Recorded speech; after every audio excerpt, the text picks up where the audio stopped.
السلام علیکم میرے پاکستانی۔ پاکستان کے معرض وجود میں آنے کے ساتھ ہی ہم جمہوریت جمہوریت سنتے آ رہے ہیں۔ جمہوریت ہے، جمہوریت نہیں ہے، جمہوریت آئے گی، معاملات درست ہو جائیں گے۔ آج بھی پاکستان میں سب سے بڑی جو سیاست میں ڈبیٹ ہوتی ہے وہ بھی جمہوریت کے اوپر ہوتی ہے۔ جمہوریت کی تعریفیں کی جاتی ہیں، جمہوریت کے خلاف باتیں کی جاتی ہیں۔ یہ جمہوریت دراصل ہے کیا؟ الفاظ پر جب آپ جاتے ہیں تو جمہوریت مطلب یہ ہے کہ جمہور کی حکومت، جمہور کی طاقت، جمہور عوام کو کہتے ہیں۔ تو سادہ لفظوں میں عوام کی طاقت، ایک ایسی حکومت جو عوام کی ہو اور حقیقی معنوں میں عوام کی فلاح و بہبود کے لیے کام کرے، اسے آپ جمہوریت کہتے ہیں۔ جمہوریت ٹرانسلیٹ ہوا ڈیموکریسی سے۔ ڈیموکریسی جو ہے وہ دو گریک ورڈ کا مجموعہ ہے، ڈیموکریٹک، اسی سے پھر بعد میں ڈیموکریسی بنی۔ ڈیمو سے مراد یہ ہے عوام، اور کریٹک سے مراد یہ ہے پاور۔ دو گریک الفاظ ہیں، عوام کی طاقت، عوام کی پاور۔ الفاظ میں جب ہم جاتے ہیں تو ہم یہ جانتے ہیں کہ عوام جس میں طاقتور ہوں اس حکومت کا نام ڈیموکریسی ہے اور اسے جمہوریت کہتے ہیں۔ تاہم ریالٹی میں جب پاکستان کو دیکھتے ہیں تو عوام تو طاقتور نظر نہیں آتے۔ عوام کمزور سے کمزور تر ہو رہے ہیں، عوام غریب سے غریب تر ہو رہے ہیں، عوام کا کوئی پرسان حال نہیں ہے۔ تو پھر یہ جمہوریت کہاں پہ ہے اور جمہوریت تک کیسے پہنچا جا سکتا ہے؟ آپ پاکستان کی صورتحال کو دیکھ کے آپ یہ کہہ سکتے ہیں، یہ دو الفاظ ہیں انگلش میں، اولیگارکی اور پلوٹوکریسی۔ اس کو آپ سادہ زبان میں یہ سمجھ سکتے ہیں، یہ بھی ایک جمہوریت ہی کی ایک ایسی قسم ہوتی ہے جس میں جو کنسنٹریشن آف پاور ہے وہ صرف چند لوگوں کے ہاتھ میں ہوتی ہے، جیسے ہمارے ملک کے اندر ہے۔ اس میں عوام شریک نہیں ہوتے۔ اب ہمارے ملک میں کیا صورتحال ہے؟ قبضہ گروپ ہیں، بڑے بڑے ٹائکون ہیں، بڑے بڑے بزنس ٹائکون ہیں، یہ سارے مل کے ایک بناتے ہیں فارم آف گورنمنٹ جسے آپ کہتے ہیں کہ یہ ڈیموکریسی ہے، جس میں عوام شریک نہیں ہوتے۔ اور وہ جو طرز حکومت ہے اس میں وہ صرف اور صرف اس گروپ کے مفادات کا خیال رکھا جاتا ہے جو اس سرکل میں ہوتے ہیں، جو اس کلب میں ہوتے ہیں۔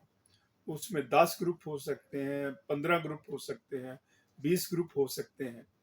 ایک وقت تھا ڈاکٹر جو محبوب الحق تھے ہمارے وزیر خزانہ، انہوں نے کہا کہ یہ پاکستان میں 22 خاندان ہیں جو کہ رول کرتے ہیں اور جن کے ہاتھ میں پوری ریاست ہے۔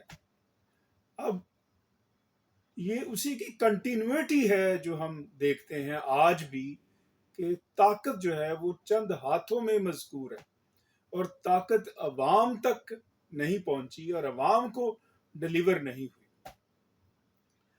اب ایک سادہ سا کلیہ ہے، ڈیموکریسی بہت وسیع سبجیکٹ ہے، اس میں بہت سارے اینگل سے بات کی جا سکتی ہے، لیکن عام فہم انداز میں جو سائنسی نقطہ نظر ہے، جو میں سائنٹیفک انالیسز آپ کے سامنے رکھنا چاہتا ہوں، کہ ہر شخص یہ دیکھ سکتا ہے کہ کیا یہ ڈیموکریسی ہے کہ نہیں ہے، سادہ فارمولا آپ کو دینا چاہ رہا ہوں۔ وہ فارمولا یہ ہے کہ آپ یہ دیکھیں کہ کیا حکومت میں جو پالیسیز ہیں، حکومتی پالیسیز میں کیا عوام کسی جگہ نظر آتے ہیں؟ کیا جو پالیسیز بنائی جاتی ہیں وہ عوامی مفادات کو سامنے رکھ کے بنائی جاتی ہیں؟ اگر آپ یہ سوال خود سے پوچھیں اور اس سوال کا جواب تلاش کرنے کی جستجو کریں تو آپ اس نتیجے میں پہنچتے ہیں کہ گزشتہ 78 ایئر سے عوامی مفادات کو سامنے رکھ کر پالیسیز نہیں بنائی جاتی، بلکہ وہ چند جو کلب کے ممبر ہوتے ہیں وہ اپنے مفادات کو سامنے رکھ کر پالیسیز کو ترتیب دیتے ہیں۔ اور یہی جو میں بات آپ سے کر رہا ہوں، یہ اب تو امریکہ میں بھی آپ کو یہ نظر آتا ہے۔ مثال کے طور پر اب ٹرمپ جو ہے، جو جن پالیسیز کا اعلان کرتا ہے تو اس میں اپنے جو دوست ہیں، جو بلینئر ہے، ٹریلینئر ہے، ان کو سامنے رکھ کے کیا جاتا ہے۔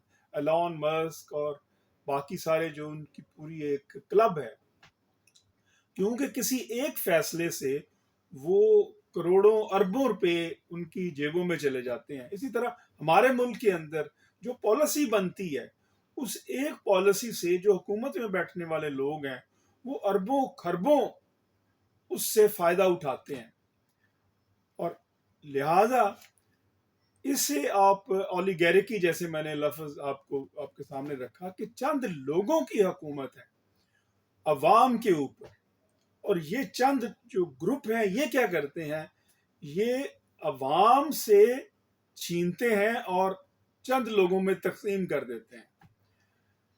اب وہ کیسے؟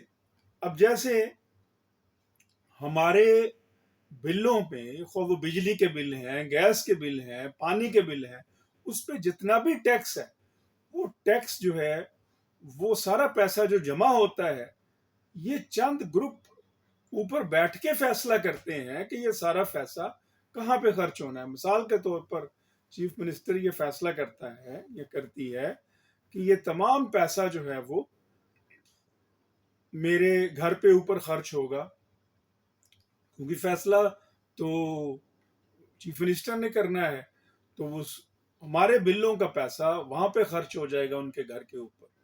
ان کا جو کچن ہے، وہ کچن جو ہے وہ ڈکلیئر کر دیتے ہیں کہ یہ مری میں، یہ بھی چیف منسٹر ہاؤس ہے، ایک نوٹیفیکیشن جاری کر دیتے ہیں۔ تو اس نوٹیفیکیشن کے مطابق جو مری میں گھر ہے، اس کا بھی جو پیسہ ہے جو میری اور آپ کی جیب سے جو بلوں کی شکل میں ہم دیتے ہیں، وہ وہاں پہ خرچ ہوگا۔ تو یہ ایک ویشیس سرکل ہے جس میں عوام سے پیسہ کلیکٹ کیا جاتا ہے اور چند اوپر والے بڑے جو گروپ ہیں، بڑے جو لوگ ہیں، ان میں تقسیم کر دیا جاتا ہے۔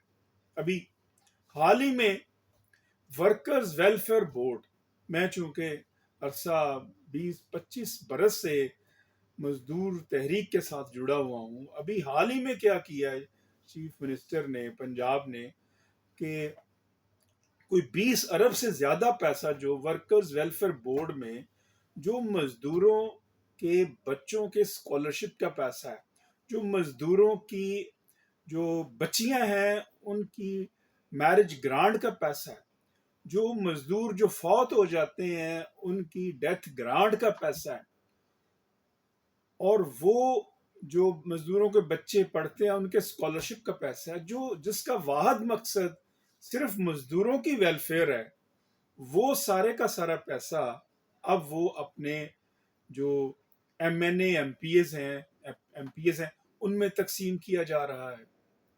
پیسہ مزدوروں کا ہے۔ جو مزدور جب کسی جگہ کسی فیکٹری میں جاب کرتے ہیں، وہاں پہ جو کٹوتی ہوتی ہے، جو ان کے ہر تنخواہ کے اوپر 400 500 600 700 اس طرح کے جو تھوڑے تھوڑے پیسے کر کے جو کٹوتی ہوتی ہے، جب لاکھوں مزدوروں کی کٹوتی ہوتی ہے تو یہ پیسہ سارا ورکر ویلفیئر فنڈ میں اکٹھا ہوتا ہے، اور اب یہ پیسہ غریبوں کا ہے، لیکن جائے گا یہ بڑے جو گروپ ہیں، حکومت فیصلہ کرتی ہے کہ ان کی جیبوں میں جائے گا. تو اسے آپ کسی بھی اعتبار سے جمہوریت یا ڈیموکریسی نہیں کہہ سکتے. ڈیموکریسی کا مطلب ہے کہ جو اقتدار ہے وہ عوام کے سپرد کرنا، جو پالیسیز ہیں وہ عوامی مفادات کو سامنے رکھ کے بنانا، جو بھی کام حکومت کرتی ہے وہ عوام کے لیے کرتی ہے، وہ چند گروپوں کے لیے نہیں کرتی، اور چند جو قبضہ مافیا ہیں ان کے لیے نہیں کرتی. لہذا اس بات کو سمجھنے کی ضرورت ہے. حکومت کوئی بھی ہو، نام کوئی بھی ہو، آپ نے سائنٹیفکلی یہ سمجھنا ہے کہ کیا یہ پالیسی جو ہے وہ عوامی مفادات کو سامنے رکھ کے کوئی بنا رہی ہے حکومت. اگر سامنے رکھ کے نہیں بنا رہی تو پھر یہ عوام دشمن حکومت ہے، خواہ وہ کوئی بھی حکومت ہے، نام اس کا کوئی بھی ہے. اللہ رب العزت سے دعا ہے کہ وہ ہمیں جمہوریت کو سمجھنے کی توفیق عطا فرمائے اور حقیقی معنوں میں جمہوریت پر عمل پیرا ہونے کی توفیق عطا فرمائے. جمہوریت صرف لڑائی کا ہی نام بھی نہیں ہے. جمہوریت ایک دوسرے کے ساتھ گتھم گتھا ہونے کا نام نہیں ہے. جمہوریت پیسفل کو ایگزسٹنس کا نام ہے، اور وہ پیسفل کو ایگزسٹنس جو ہے اس میں بنیادی جو محرک ہوتا ہے، بنیادی جو آبجیکٹو ہوتا ہے وہ عوام ہوتے ہیں. عوام کی فلاح و بہبود کے لیے مل جل کر کام کیا جائے. وہ کوئی سا بھی جس کا مذہب ہو، کوئی سی بھی جس کی کاسٹ ہو، اس کا تعلق خواہ کہیں سے بھی ہو، اگر وہ مل جل کر عوام کی مفادات کے لیے کام نہیں کرتی تو پھر وہ جمہوریت نہیں. آپ اس کو قبضہ مافیا کا نام دے دیں، آپ اس کو کچھ بھی نام دے دیں. اللہ پاکستان کی حفاظت فرمائے. پاکستان پائندہ باد.